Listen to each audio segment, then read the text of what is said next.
Morning, everybody. Hope everybody is well. Happy Thursday for those that are here live. Happy whatever day it is week that you tune in. Thanks so much for tuning in. It's good to be back, sitting in this chair. Being on the road is wonderful, but it's a different experience. Today's show is dedicated to the memory of Reuven Ben Hadassa. May his soul be elevated and may his family have true comfort. We've been talking about this concept of never too late, the constant learner growth mindset, the idea of age. And I don't mean age like you have to be 90. I mean age like you can be 30 or even in your 20s and feel like I wish I would have done that earlier.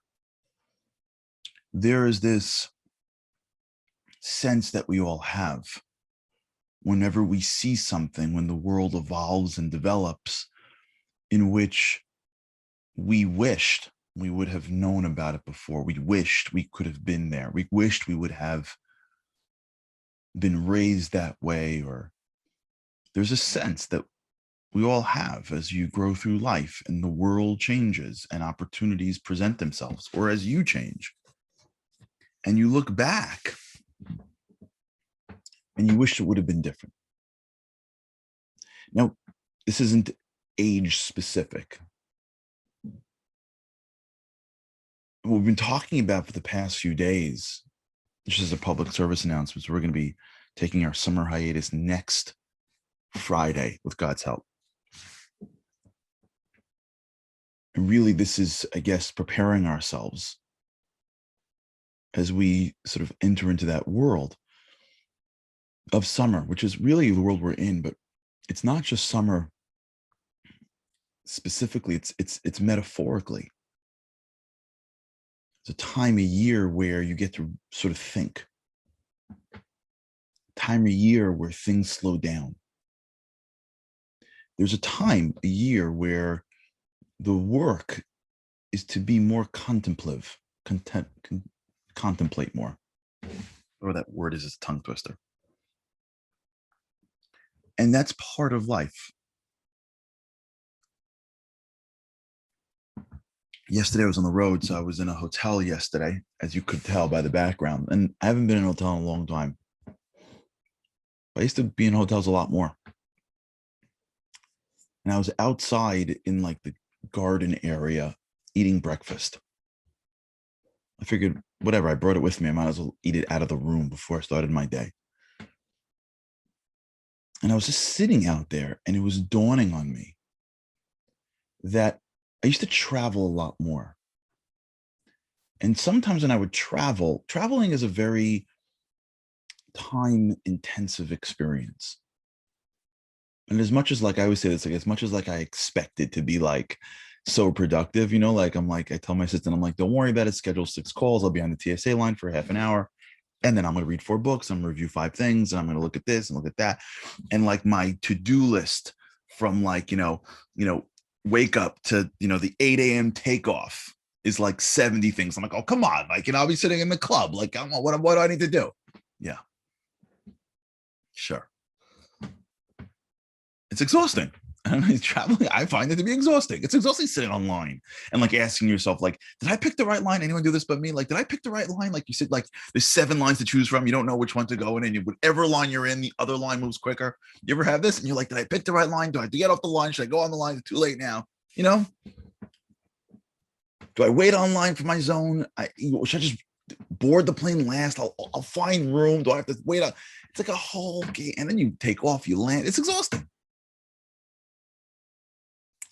And I was so excited when we stopped doing that in a way. Now I get to be anywhere I want to be. I just sit in front of a computer and I get to be all over the country, all over the world at the same time. And there's no commute. And it's wonderful and I love it. But it dawned on me yesterday that when you go Zoom to Zoom to Zoom to Zoom, when you don't commute,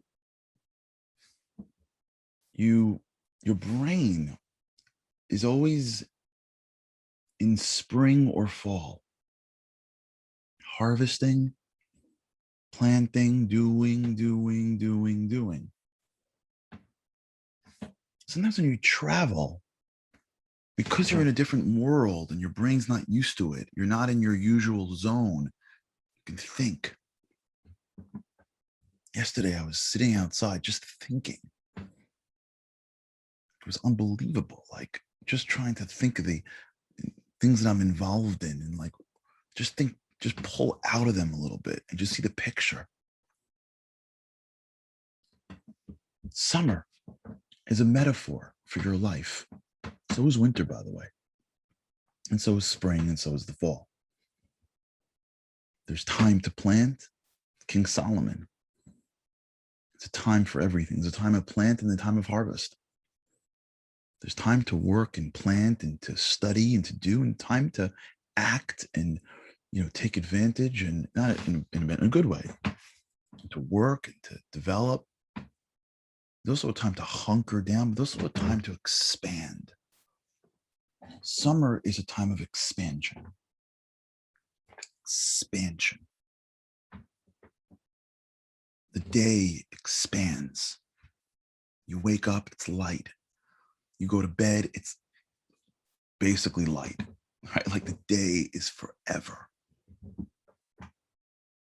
The time, there's an expansion. People travel, they get out, they change their environments. It's normal to be sitting on a call, and we had this yesterday at a management committee call, and like everyone's sharing when they're leaving on vacation. That would never happen in any other time of the year.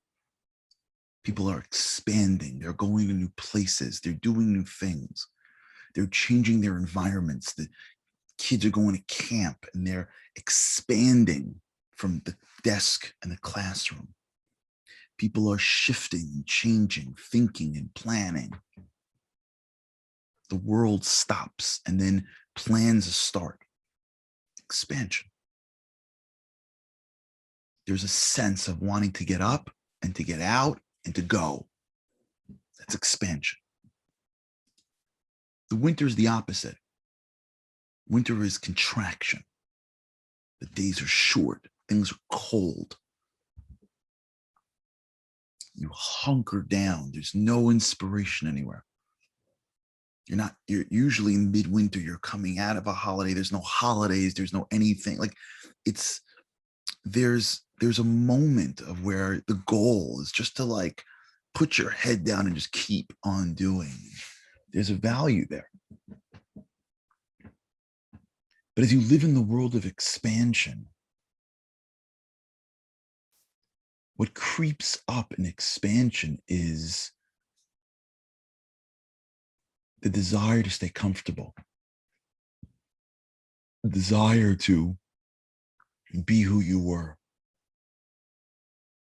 the desire to be fixed in your mindset.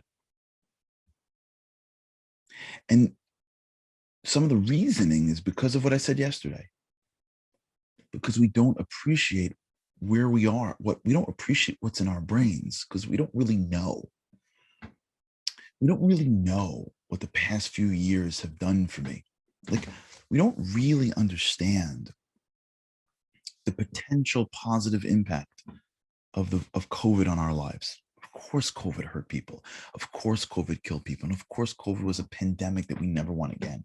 But just to see the positive, we don't fully understand the connections that we make every day. So when we look out into the future, we stay at the surface.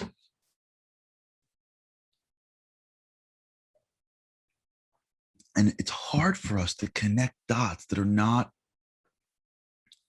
apparently and obviously connected. It's hard for the stay-at-home parent to understand how much more capable they are at being an entrepreneur than they were when they were younger. And then we look at it and go, what did I do? I raised my family. Yeah, it's a big deal to raise your family. Like, it's not easy. What did I do? I raise my family? What are you, joking me? Just because the business world doesn't consider that to be as important as starting a company, it doesn't mean it's forget like what it is in like life, how important it is. Forget that. The skills, the capacity, overcoming challenge, taking responsibility, dealing with different types of people, executing on a vision, making it all work. Are you joking me? Are you kidding me? You know, sometimes I hear this. Stay-at-home moms that kids grow up and they start businesses. What do I know about business? I'm like, what are you kidding me? Are you joking? You know so much more about how to get stuff done than the people that are graduating from Stanford Business School. What are you joking? They know how to take a test. Business school kids that are like, they know how to take a test. You're in a household. You got multiple children in there. You navigated a family to greatness. Are you joking? Do you know what you could accomplish? You're intimidated by a guy who can like regurgitate a couple of like words, like I'll circle back with you, or like they know what like a return on their investment is. They know that because they went to class. They know how to calculate, you know what I'm saying? Like a return, big deal. You dealt with so many things that no one could have dreamed of. But they would never connect those dots. They would never connect those dots because on the surface, they seem to be so distinct. I see this, by the way, what's going on around the country. This happens, I see this sometimes with individuals who spend time in rabbinic academies. And they feel so inept in the business world. And they don't necessarily know the same lingo. And then they start their own companies and they're unbelievable. I mean, unbelievable.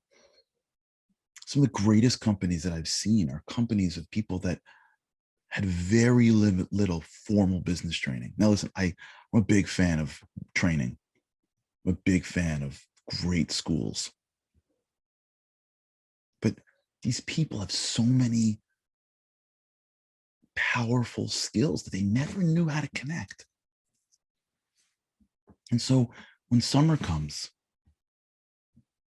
and there's opportunity for expansion, for some people, summer is a time in their life where they're not as involved in their children and they get to expand what's possible for other things. For some people, summer comes because they reach a certain expertise in their jobs. For some people, summer is a moment of expansion.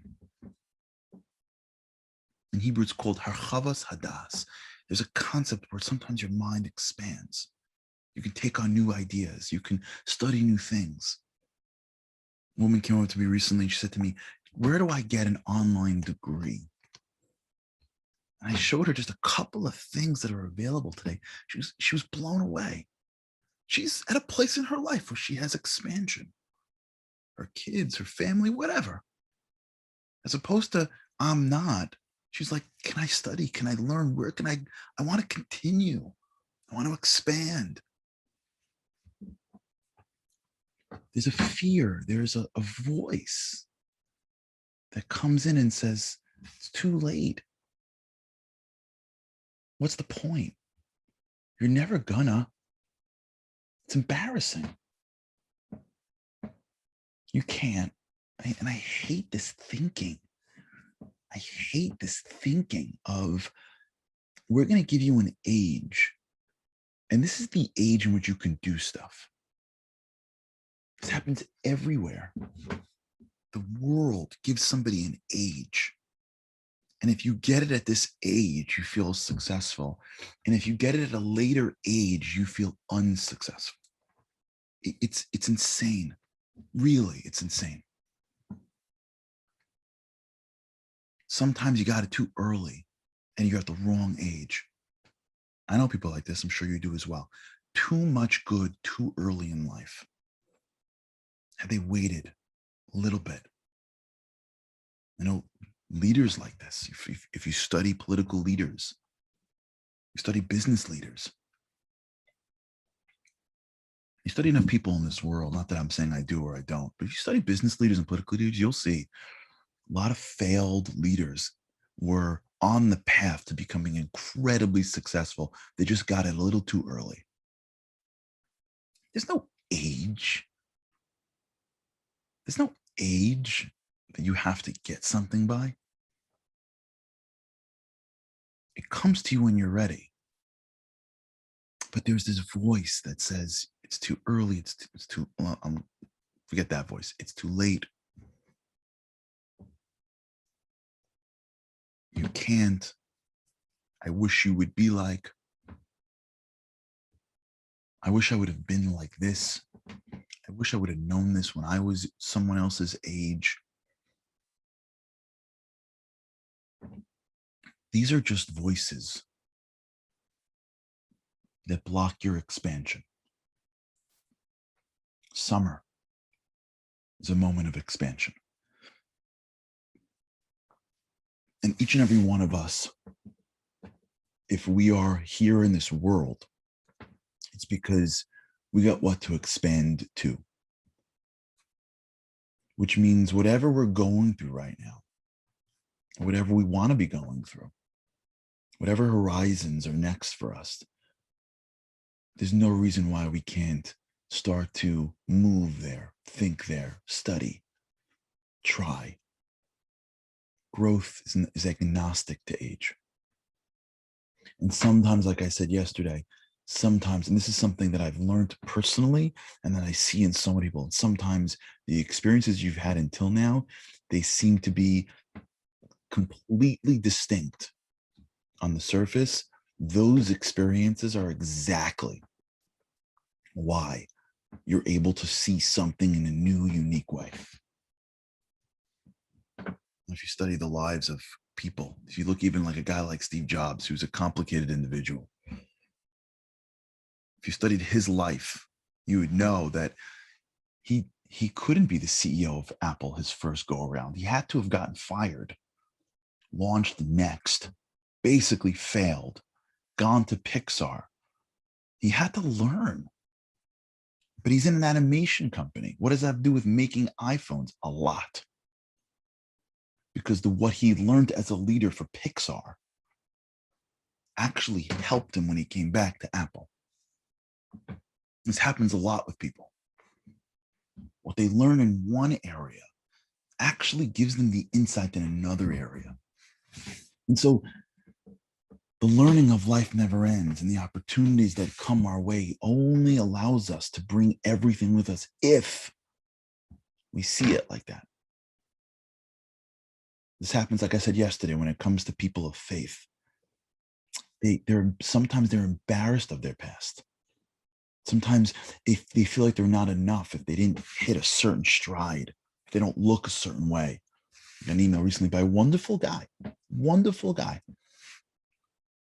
who said to me that, like, when he heard me speak one place, I wasn't dressed in a certain way, meaning I was dressed fine. I just wasn't dressed like him.